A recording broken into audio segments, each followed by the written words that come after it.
Vrishti went on an 8 hour trip in a car. तो trip का duration हमें given है। Before the trip the car had travelled a total of x kilometres till then.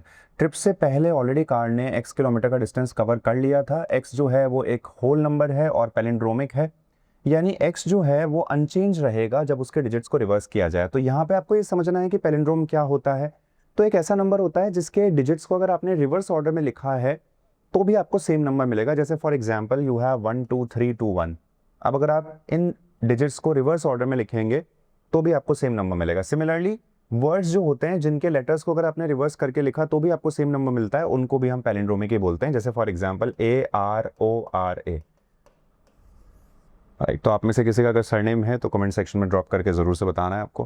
Right, तो आगे बढ़ते हैं। Now it says that at the end of the trip the car had travelled a total of 26862 kilometre till then. अब आपको एक बात समझनी है कि ट्रिप के एंड तक का जो डिस्टेंस है दैट इज 26862। तो अगर अपन इस डिस्टेंस में से ट्रिप बिगिन करने से पहले का जो डिस्टेंस है वो अगर सब्ट्रैक्ट कर दें तो ये डिस्टेंस जो है ये हमें जो मिलता है this is the distance that we have covered only during the trip. Right, और इसको हमने 8 आवर में ट्रैवल किया, यानी अगर हम इसको 8 से डिवाइड कर दें तो ये बन जाती है हमारी average speed. As per the question she never drove at more than 110 kilometre per hour, यानी इसकी वैल्यू जो होनी चाहिए that should be less than equals to 110। Then the greatest possible average speed at which she drove during the trip in kilometre per hour was.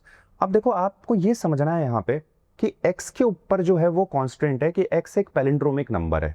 Right, तो अब हम एक काम करते हैं, बारी बारी से हम हमारी वैल्यू को अज्यूम करते हैं एवरेज स्पीड के ऑप्शन से और देखते हैं कि क्या वैल्यू लेने पर x एक पैलिंड्रोमिक नंबर मिलता है हमें। तो now let's go with 100 first. तो जैसे ही आप इसको 100 के बराबर करते हैं 800 ही हो जाता है, और अगर आप इसमें से मान लीजिए 26862 में से 100 अगर सब्ट्रैक्ट कर देते हैं, 800 सब्ट्रैक्ट करते हैं क्योंकि 800 बनेगा, तो दिस बिकम्स 26062। तो क्या ये एक पैलिंड्रोमिक नंबर है? यस। तो अगर 100 के लिए हमें मिल रहा है तो और किसी ऑप्शन के लिए डेफिनेटली नहीं मिलेगा क्योंकि एक ही वैल्यू पॉसिबल है। So correct answer for the question is B 100।